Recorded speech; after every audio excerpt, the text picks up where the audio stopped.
of pulmonary hypertension that will be presented by Dr. Jason Weatherald. We are very pleased to be able to offer this continuing education opportunity made possible by an unrestricted sponsorship from Merck Canada. Just a couple of technical aspects before starting. If you have any questions, we ask that you use the Q&A section on the bottom of your screen. If you're connecting to the webinar by phone, please note that your phone line will be muted during this session and cannot be unmuted.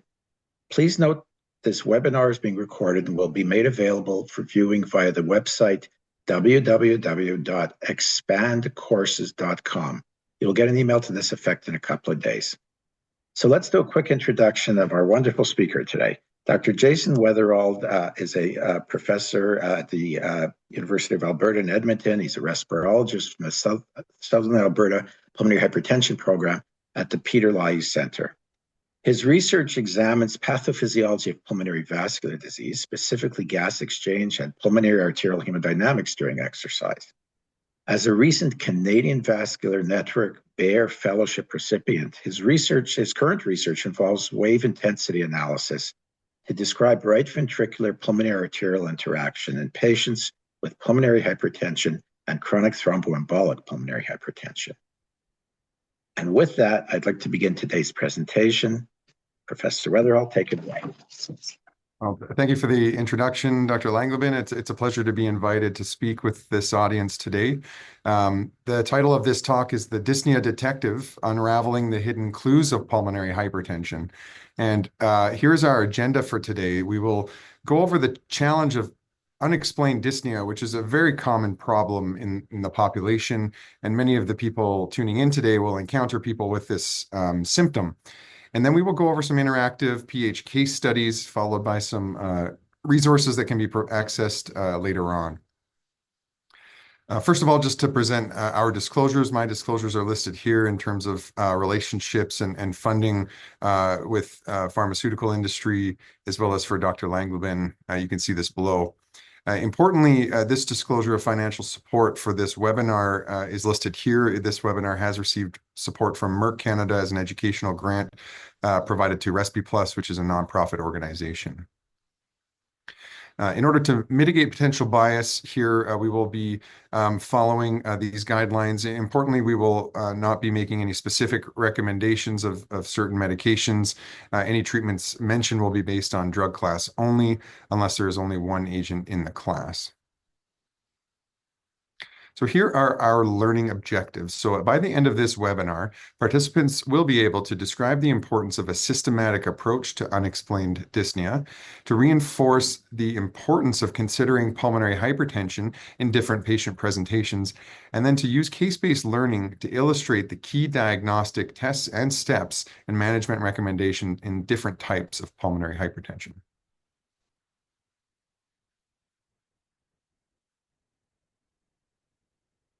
So let's talk about the challenge of unexplained dyspnea.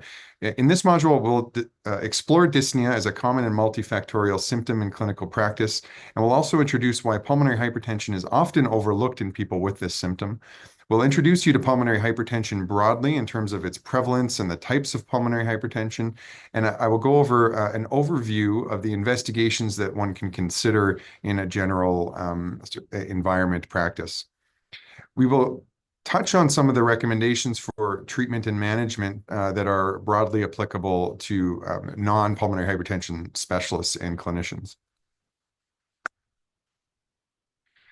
So we all know that breathlessness or dyspnea is a common symptom and that there are many potential causes.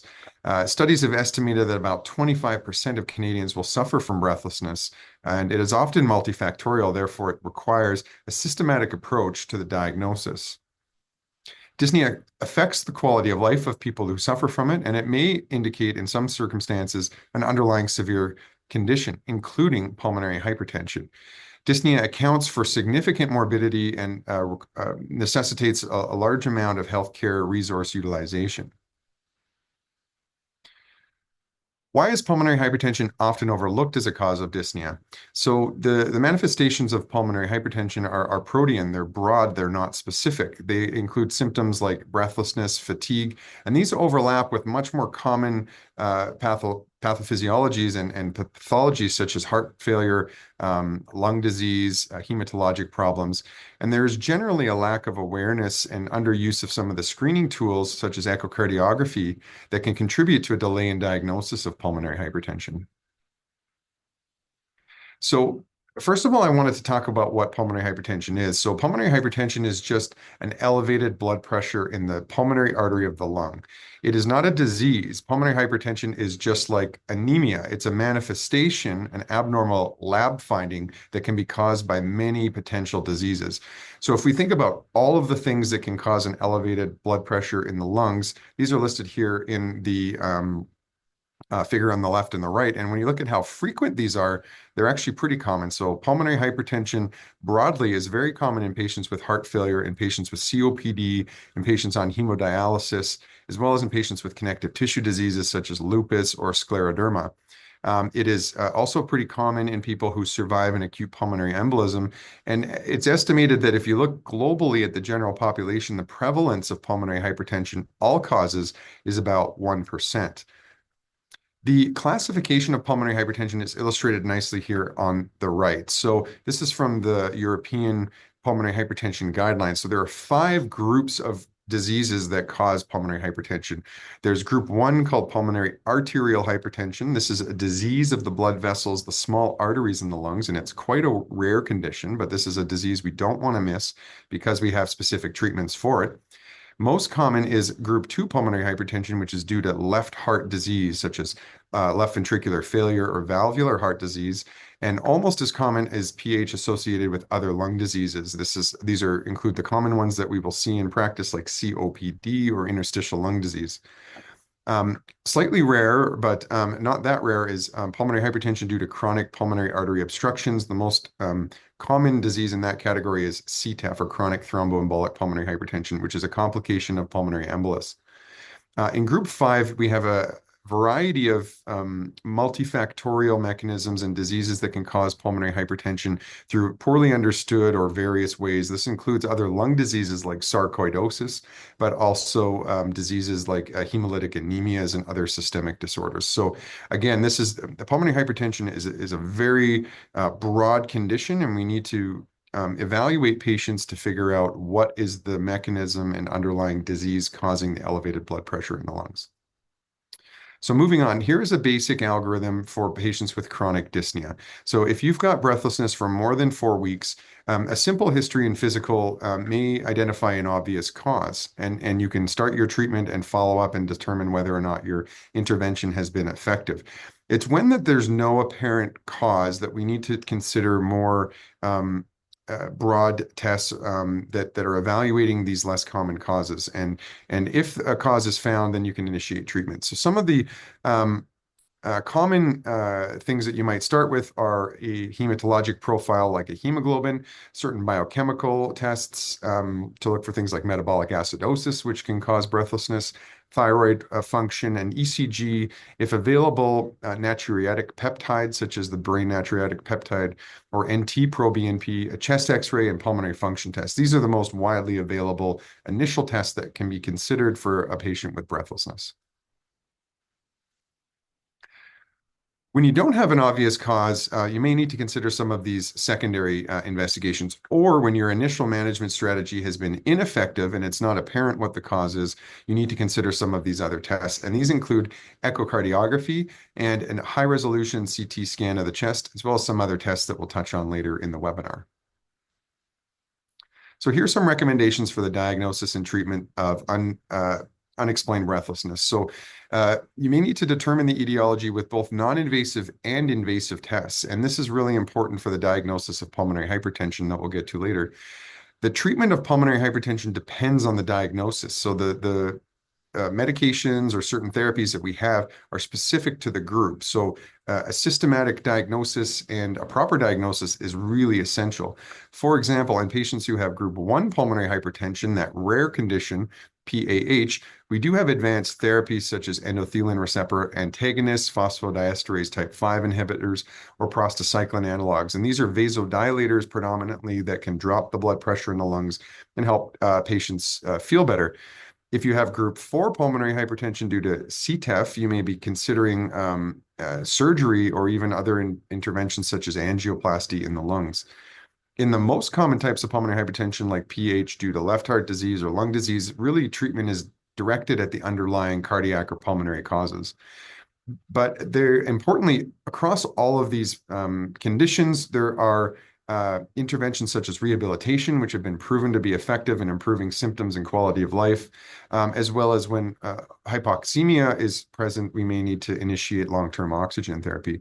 So really the key takeaway of this section for all healthcare providers is to think about pulmonary hypertension in patients with breathlessness and refer on to either cardiology, pulmonary, or subspecialists in the pulmonary hypertension clinics in your region to make an early diagnosis, which can result in early and effective treatment to improve outcomes.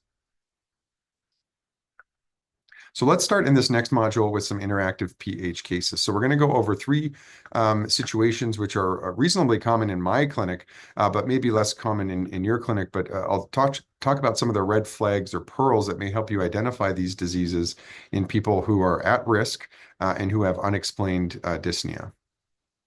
So the first study is about CTEPH, or chronic thromboembolic pulmonary hypertension. So we have a 49-year-old male patient with prior history of hypertension who suffered from an acute pulmonary embolism about 10 months ago. He also has sleep apnea and has an elevated BMI with mild obesity. He's currently taking perindopril for his hypertension and is on an anticoagulant, apixaban, for his acute pulmonary embolism. He still has persistent dyspnea. As you can see here, it got a bit better, but it never went back to normal after his PE. He has normal vital signs, an SpO2 95% at rest, and when you listen to his heart and lungs, everything actually sounds normal. So you initiate a chest X-ray. This is normal. He has an ECG, and his ECG is normal. You also do basic lung function testing with spirometry, and this is normal.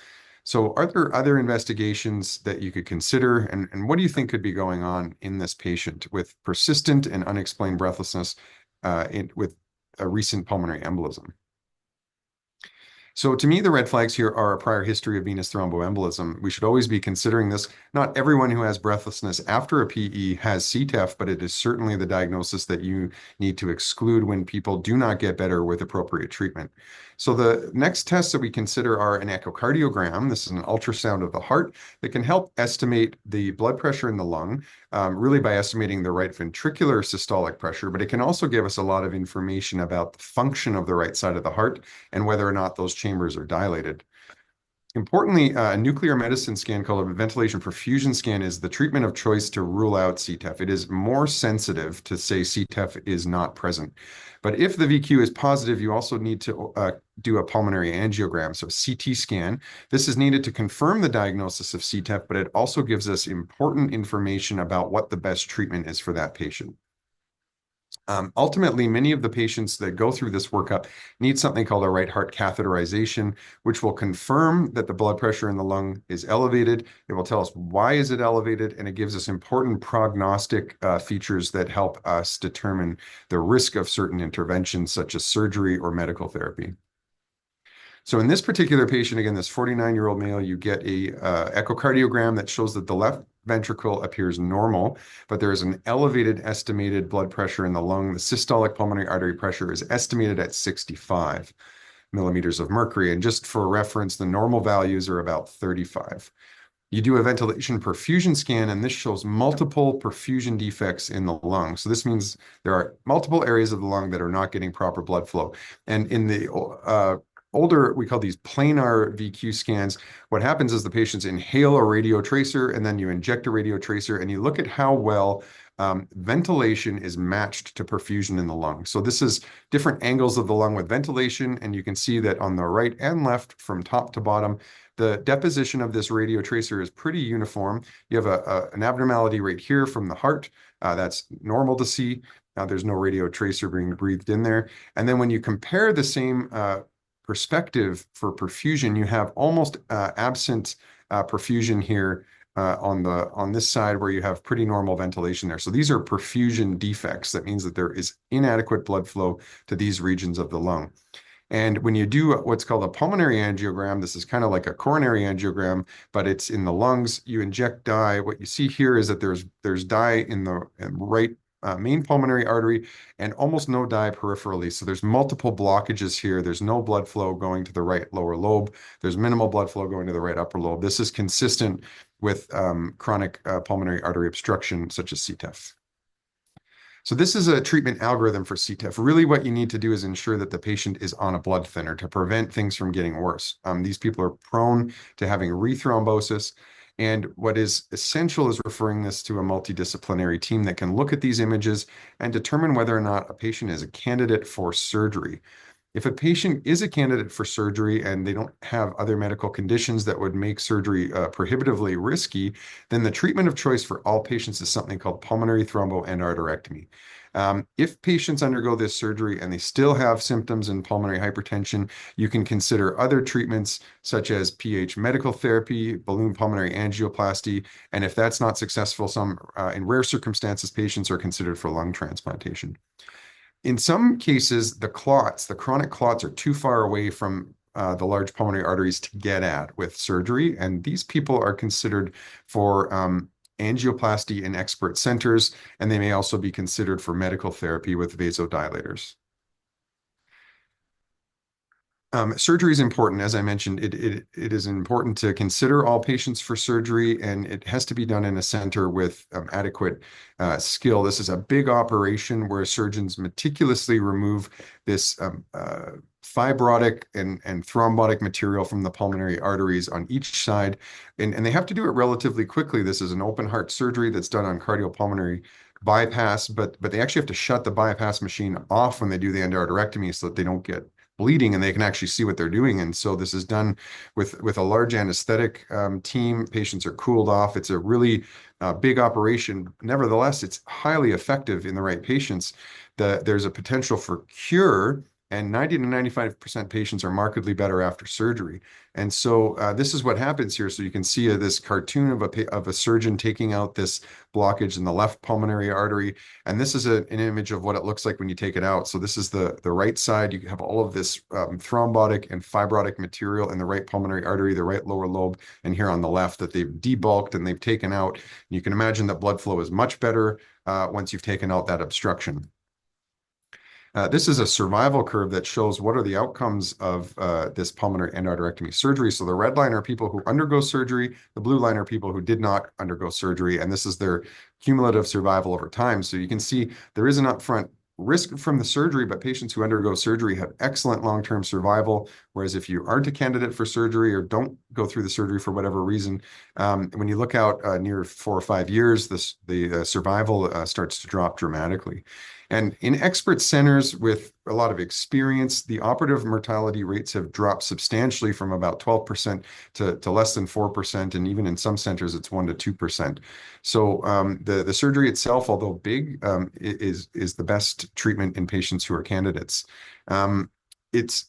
I really can't emphasize enough, this needs to be done in expert centers. It requires expertise in pulmonary medicine, cardiology, cardio or thoracic surgery, nuclear medicine, and radiology, as well as intensive care. So it has to be done with an experienced team, but we can only help the patients that are sent to us. We can only identify patients when people think about this disease. So the key takeaways are in persistent dyspnea after a pulmonary embolism, this is a big red flag, and CTEPH should be suspected in all patients with symptoms despite anticoagulation, regardless of whether their oxygen saturation is normal or not. Unexplained dyspnea is not normal, especially after a pulmonary embolism. Importantly, most patients with CTEPH do have a history of DVT or a pulmonary embolism in the past, but many of them don't, so it's not a requirement. And so just because a patient hasn't had a PE does not mean you shouldn't think about CTEPH in a patient with unexplained dyspnea. And indeed, in anyone with pulmonary hypertension on echocardiogram, this disease needs to be excluded. So really, the diagnostics that are relevant are the ventilation perfusion nuclear medicine scan. Again, this is the the screening tool of choice. It's more sensitive than a CT scan. But a CT pulmonary angiogram is still required when the VQ is positive, or if you have one done for other reasons, you may be able to see signs of CTEPH at the time of diagnosis. And this is an essential test to determine whether or not a patient goes for surgery or not. The echocardiogram is another essential test that helps us look at the right ventricle, also the right atrium, and estimate the pulmonary pressure. And a right heart catheterization with proper measurement of the pulmonary and right heart pressures is essential in order to diagnose this disease, but to differentiate it from other types of PH. Another key takeaway here is that CTEPH requires specialized care. It's not a one-size-fits-all approach. Some patients require multiple different modalities for treatment. They may require surgery, but they may also require angioplasty and medical therapy. And diligent anticoagulation with either warfarin or the direct oral anticoagulants is essential in order to prevent recurrent thromboembolism, which can be a really serious problem in these patients. Again, the multidisciplinary approach is essential. The diagnosis and management of CTEPH really should be done in expert centers that understand this disease and know how to get patients ready for surgery and for the other interventions. So if you identify these patients, please consider referring them to the expert PH centers in your region. Lastly, pulmonary rehabilitation. I always like to bring this up because it's a very efficient and cost-effective intervention for people with all types of lung diseases, heart disease, and including pulmonary hypertension. It improves patients' exercise capacity and quality of life. So it's useful when possible before surgery to help patients recover after surgery, but can be implemented after pulmonary endarterectomy surgery or in those with residual symptoms to improve their outcomes.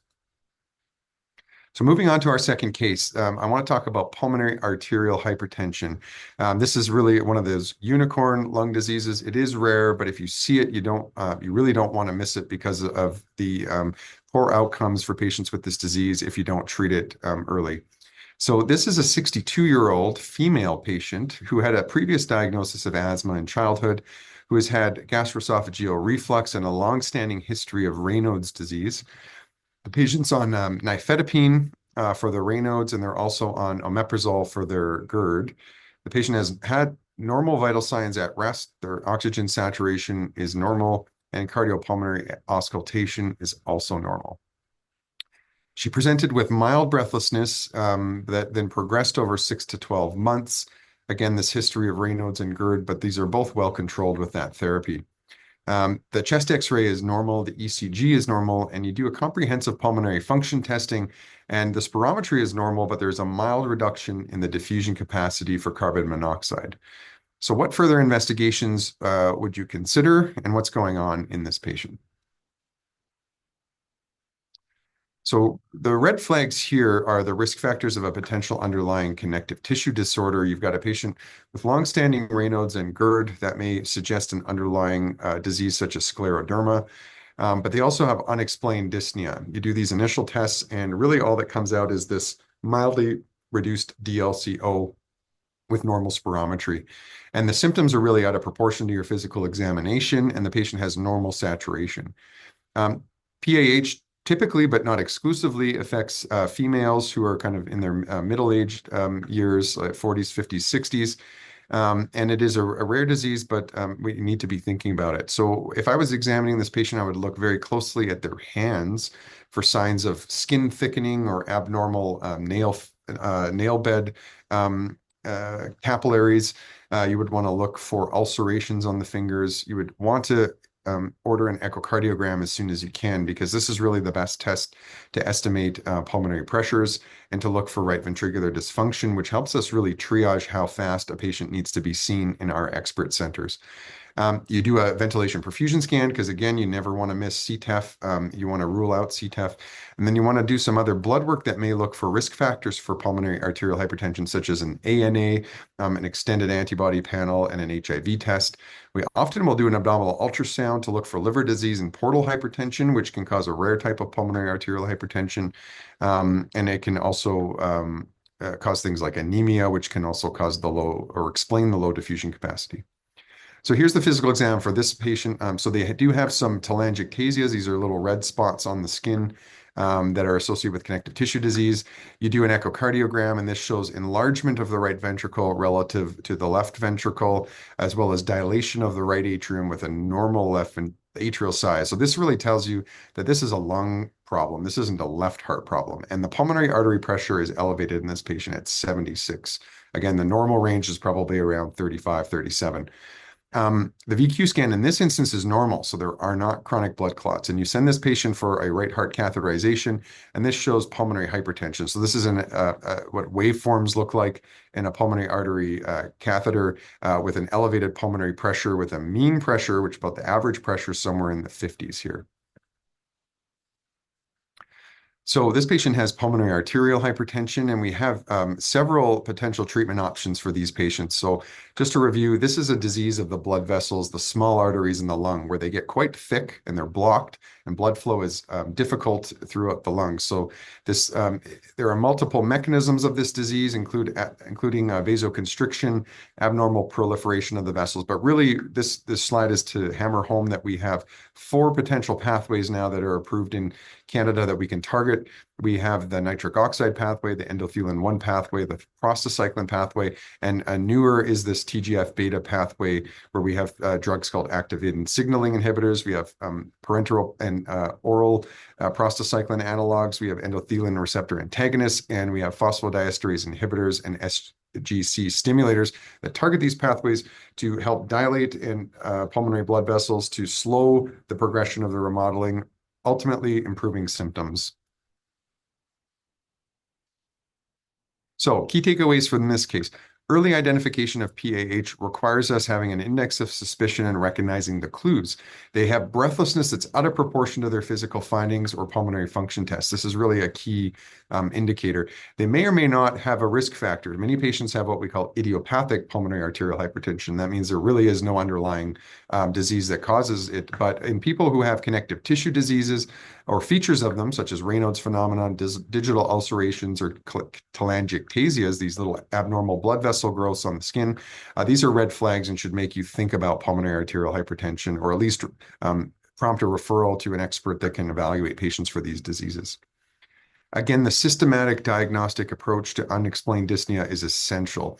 Echocardiogram is the first-line investigation to look for pulmonary hypertension and to assess the right heart function. The right heart catheterization, again, is absolutely required before treatment to make a diagnosis of PAH and to determine why are the pressures elevated. Do they have left heart disease? Do they have underlying factors that predict a poor prognosis that help us choose the initial therapeutic regimen? We will often do autoimmune testing and look for the connective tissue diseases, as well as do an HIV test, again, and an ultrasound of the abdomen, among other tests. So some key takeaways. Number 2, the timely referral to a specialist is really essential. PAH is a progressive condition.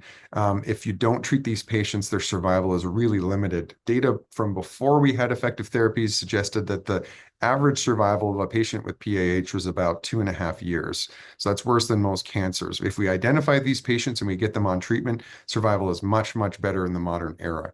But delays in diagnosis remain a problem in North America and in other countries. Delays in diagnosis can lead to right heart failure and worse outcomes. The therapy for PAH needs to be patient-centered, and it often involves a combination of these classes of medications listed here, which can improve their symptoms and improve their survival.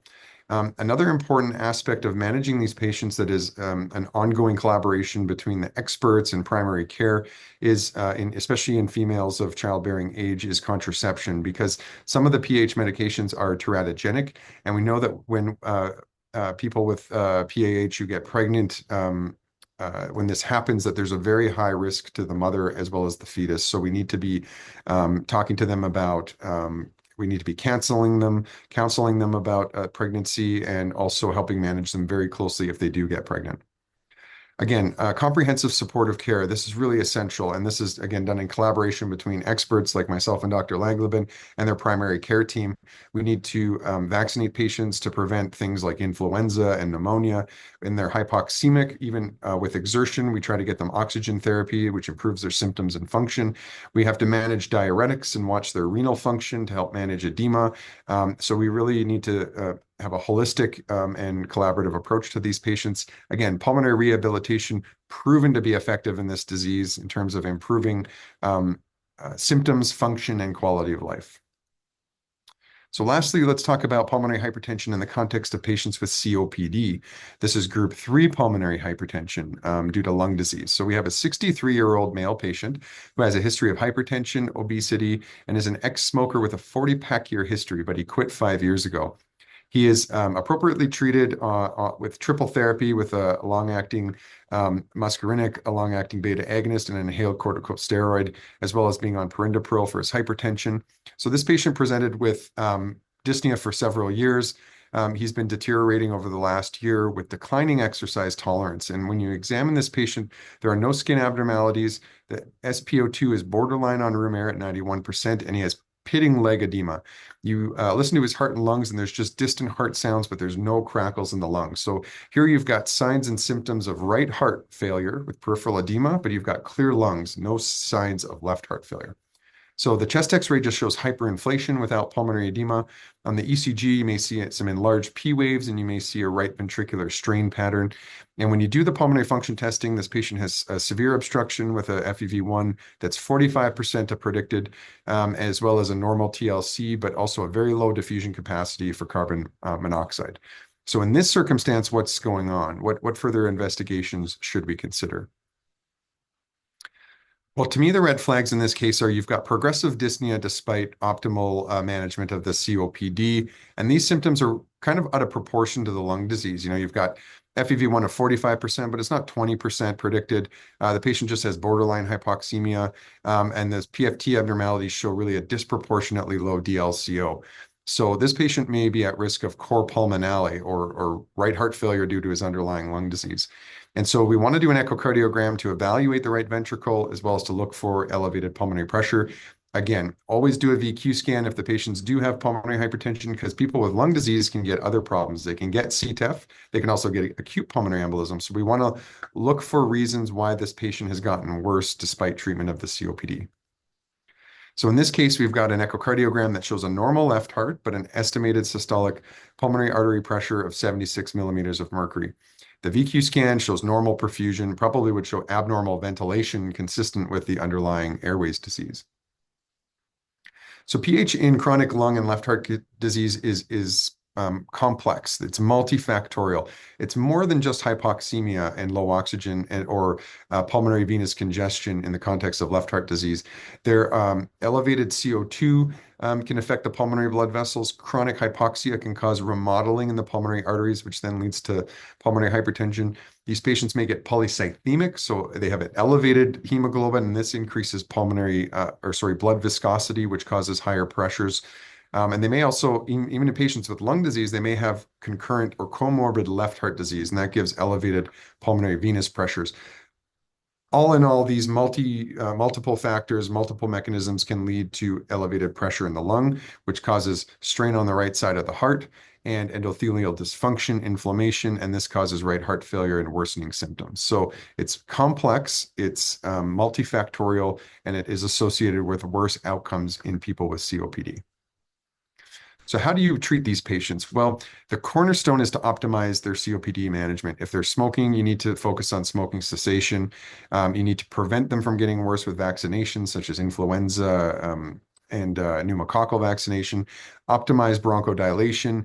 If they qualify for long-term oxygen therapy, you need to institute oxygen. Really, the criteria in most provinces for oxygen include a slightly higher threshold if you have the presence of cor pulmonale. So if you have pH, in most provinces, patients will qualify for oxygen with a different PaO2 than if you don't have signs of pulmonary hypertension. And again, as with all patients with COPD or symptomatic pulmonary, rehabilitation is central. It improves symptoms, reduces health resource utilization, and is cost-effective and improve outcomes. And these patients need psychosocial support. They're often suffering and they don't know why. They may be adherent to their medications and they don't understand why are they getting worse despite doing everything. So exercise training, as I mentioned, is beneficial. Breathing training in the context of a pulmonary rehab program can also be effective. So how do we manage the pulmonary hypertension specifically? Well, really, there's no proven benefit of using those vasodilators in patients with COPD. There have been small clinical trials. There are some ongoing clinical trials that may clarify whether or not pulmonary vasodilators help or not, but it's really not proven and they're not approved for use in this group of patients. They do get right heart failure, so they get peripheral edema in their legs, which can be really severe. And so we use diuretics to help manage that symptom. Nutritional support is important, psychological support, but you may wish to still refer these patients on to specialists for consideration of more invasive testing like right heart catheterization. But I think critically in patients with COPD, you might want to consider lung transplantation once they develop pulmonary hypertension, because this can improve the pulmonary hypertension and also improve their survival and quality of life in this subgroup. So again, key takeaways: disproportionate symptoms in patients with lung disease may signal concurrent pulmonary hypertension. Things like worsening dyspnea and declining exercise tolerance, disproportionate to their COPD, is a red flag. Patients with severely reduced DLCO, this may be related to just underlying emphysema of the lung, but it could indicate superimposed pulmonary hypertension. And elevated pulmonary pressures might suggest there's pH associated with their lung disease. A comprehensive diagnosis is essential. Again, patients with COPD can get CTEPH, they can get left heart disease or left heart failure. This is a common comorbidity. So doing a VQ scan, doing an echocardiogram, and evaluating the heart is really essential. And monitoring for right ventricular failure is really key in terms of timing for lung transplant referral. Benefits of pulmonary rehabilitation in this group include improved exercise capacity, better reported breathlessness, and improved quality of life. This can be tailored to COPD patients. It's proven across the pH subtypes, and so I think all clinicians need to think about rehabilitation referral and access it, because we know that this is underutilized in patients with pulmonary hypertension in Canada. Again, key takeaways for management: oxygen therapy is important. This is one of the few things that's ever been shown in COPD to improve survival. And again, when patients have pulmonary hypertension due to their COPD, they qualify for oxygen at a different threshold. And some of the pulmonary hypertension, the mechanism in these patients may be hypoxemia. So if you provide supplemental oxygen, you can alleviate some of that pulmonary vasoconstriction and remodeling and reduce the strain on the right side of the heart. And this improves outcomes. But multidisciplinary management may be essential and may be required, interacting with cardiologists, pulmonologists, and rehab specialists to ensure optimal care for these patients. In some cases, but not all, you may still wish to refer patients on to pulmonary hypertension experts, especially when maybe the COPD is quite mild and the pulmonary hypertension is out of proportion. And then we can help you decide whether or not it might be the right time to consider lung transplantation for the patients with COPD and PH. Again, just to hammer this home, off-label use of pH-specific therapies is really not routine. It should only be done, if ever, under the guidance of a pH expert. Patients may be followed in these expert centers, but they also get opportunities to participate in clinical trials. But we may sometimes consider off-label use in severe disproportionate cases, in case there's the rare circumstance of two diseases happening at once. So lastly, I just wanted to go through some conclusions and direct you to some resources for further information. So I do hope that these case studies have provided some useful insights into your practice in terms of recognizing and managing pulmonary hypertension in common but also rare scenarios. That really the key summary and key point of this webinar is that persistent dyspnea that doesn't have an explanation requires more investigation. It should not be necessarily blamed on things like elevated BMI or getting older. Pulmonary hypertension and unexplained dyspnea are not normal. So we can recognize red flags, risk factors like post-pulmonary embolism dyspnea or systemic signs.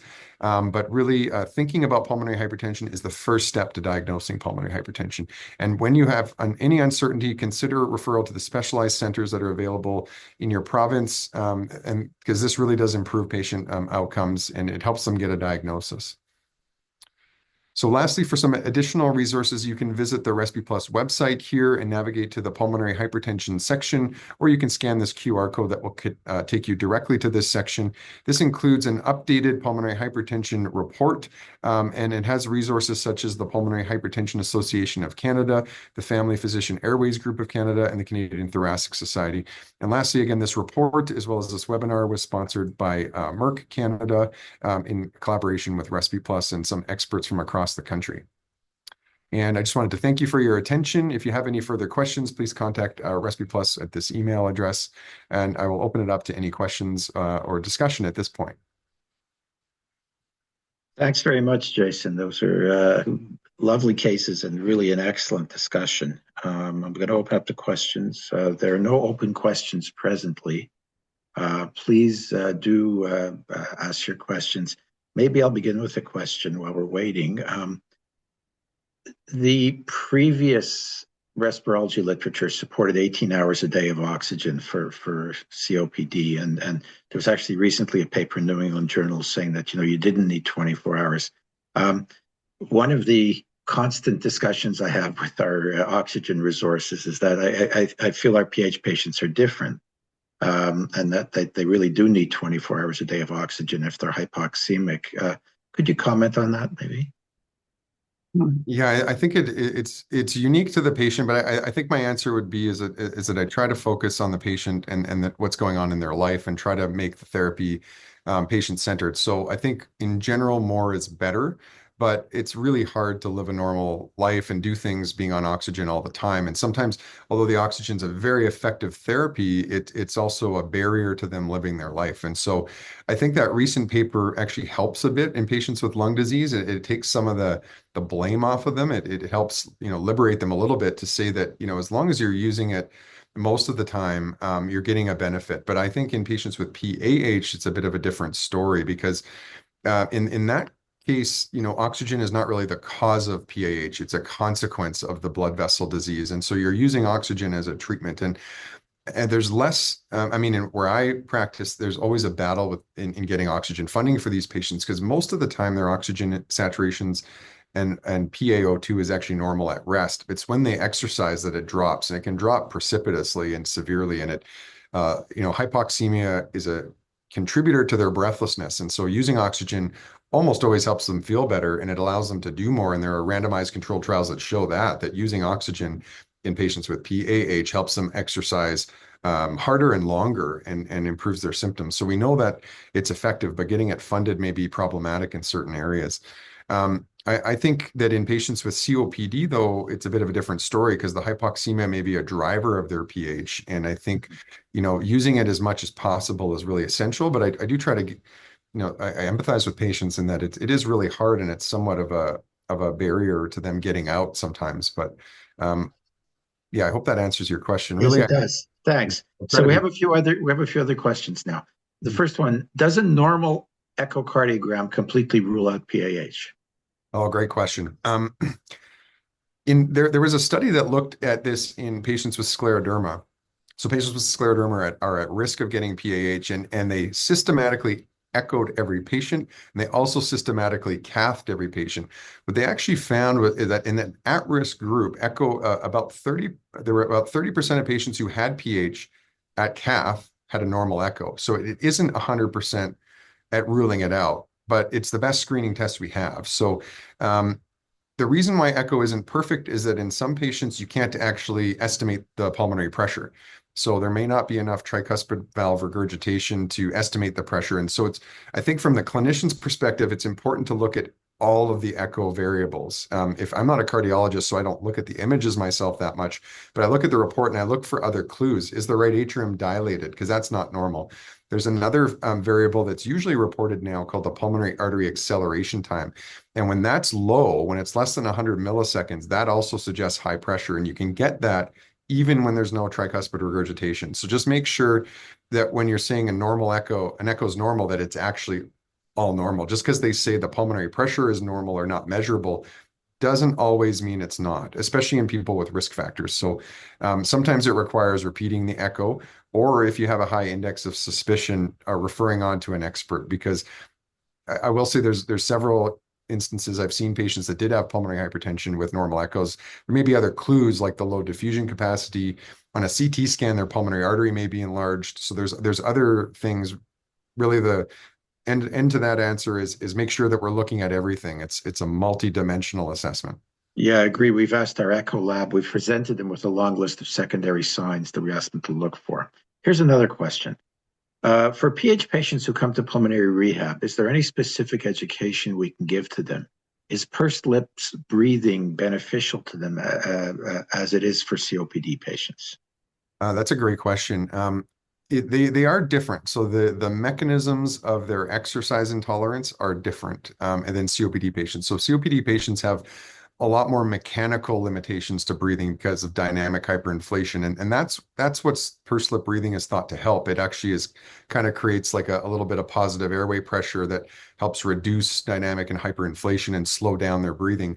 So I'm not sure if that's really effective or necessary in PH patients, but it's worth a try. I think the key take home is to individualize any therapy and including rehabilitation to that patient. It's worth a try. If the patient doesn't feel better with pursed lip breathing, it's probably not going to help them because the mechanism in their case is usually inefficient ventilation. They overbreathe with exercise, and so that's something that can get better with muscle conditioning and with training. And really the key in rehab for PAH is to make sure we're reassuring them that exercise is safe, but you don't want to push them to the point where they're getting dizzy or lightheaded, because that is a common symptom in patients with PH that should be avoided because it can precipitate fainting, which can be a really big problem in those people. Okay, another question. If a patient has chronic multipulmonary emboli under surveillance, would the specialist not perform echoes to determine if any pH is present? If this hasn't been completed, would there be a reason why or why not?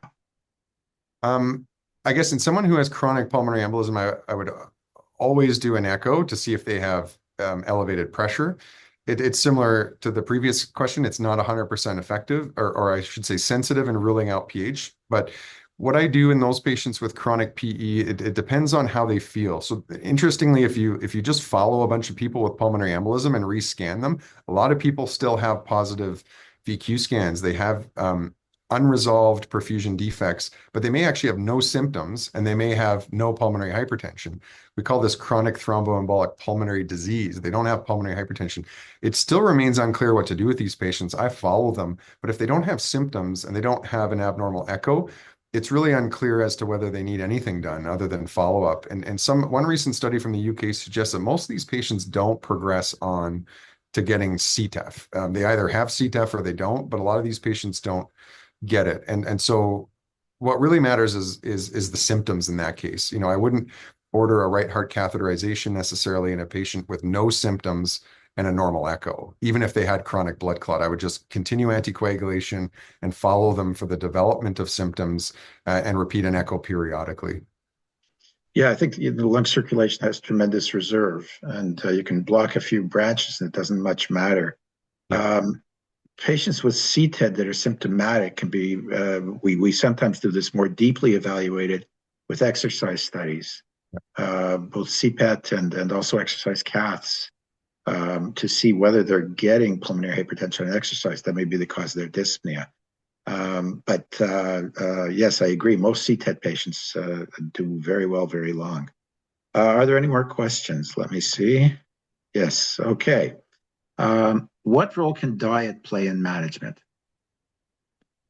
Fantastic question. I think that's a very good question and a very complex answer. I think in general, diet for people with pulmonary hypertension is important because, like with left heart failure, we want to focus on low salt diets, because if you take in too much sodium, you're going to retain fluid, and too much volume on the body puts stress on the right side of the heart.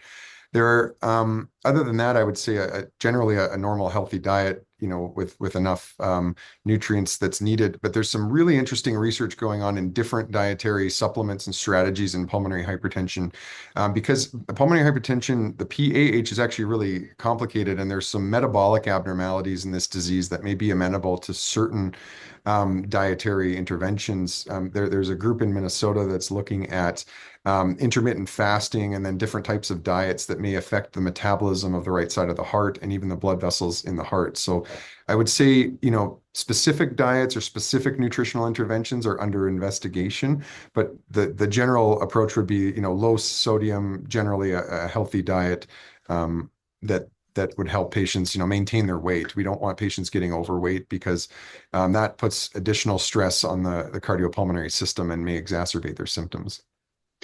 Great. Two more questions. First, do you use CPET routinely? In which specific clinical contexts? Great question too. CPET's really useful in the evaluation of unexplained dyspnea. So it can actually help point you to the direction of what's going on. There are certain features on CPET that may really suggest pulmonary vascular disease. So it can be used diagnostically.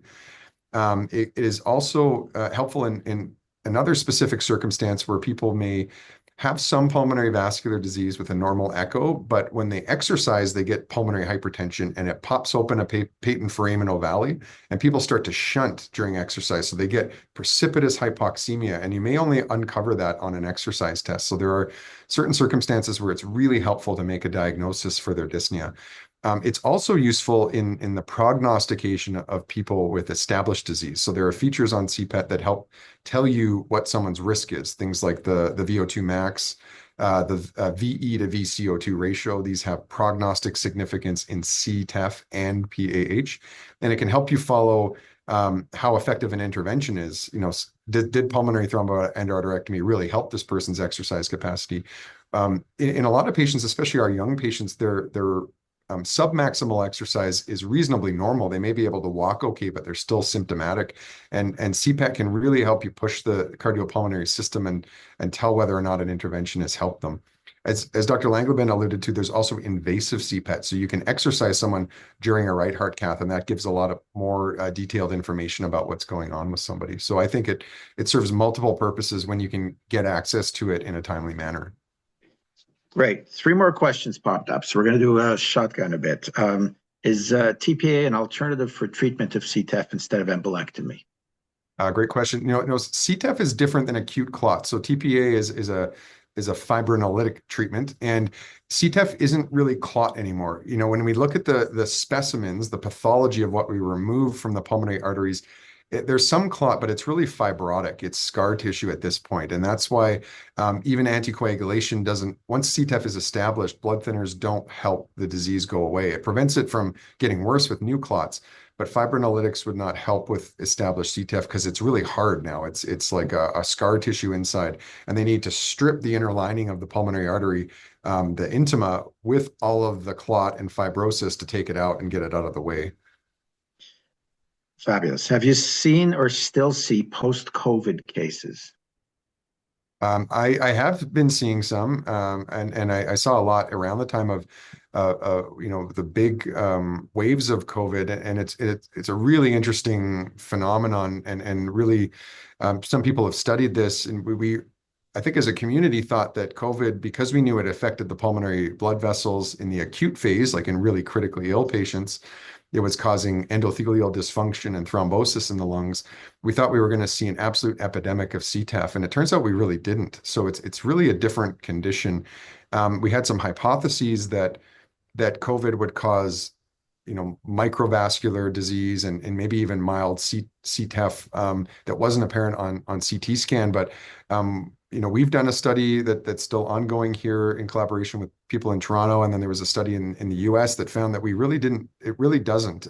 It causes long COVID is probably multiple mechanisms that contribute to their dyspnea, some of which are pulmonary, some of which are autonomic, nervous system dysfunction, and peripheral muscle abnormalities, perhaps a post-exertional malaise, and more like a chronic fatigue syndrome. So I think dyspnea in the long COVID situation is very different. It's different than what we thought it might be, and it requires, assessment in expert conditions. I'm personally not seeing a lot of them other than when they get referred to me for more advanced testing like CPET or right heart cath to sort of exclude other mechanisms for their symptoms.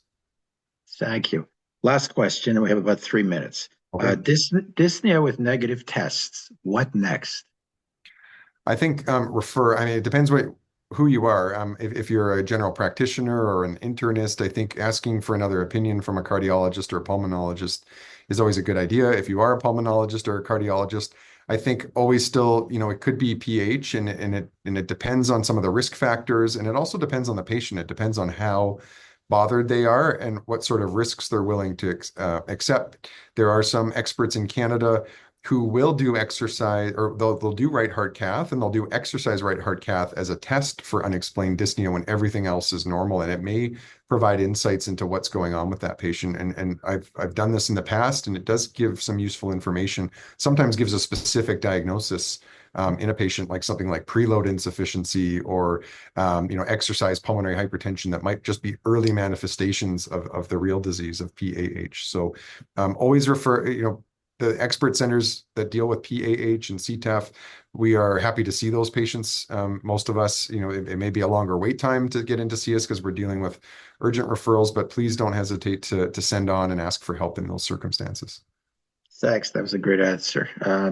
I think now we're out of time and we don't have more questions. We're going to stop. So I want to thank Dr. Weatherald again for really sharing this amazing and comprehensive discussion on the dyspnea detective, unraveling the hidden clues of pulmonary hypertension. I want to thank all of you for joining us today, and really the questions were fabulous and the degree of engagement was fabulous. Thank you again, Respiplus, and to our sponsor, Merck Canada, for their support in making this learning opportunity possible. Don't forget to sign up to Expand Courses. That's one word, expandcourses.com, where you will be able to find the recording of this webinar and enjoy many other learning opportunities. Enjoy the rest of the day, and thank you very, very much for joining us. Thanks, everyone. Thanks, David. Thank you. Thanks, Jason.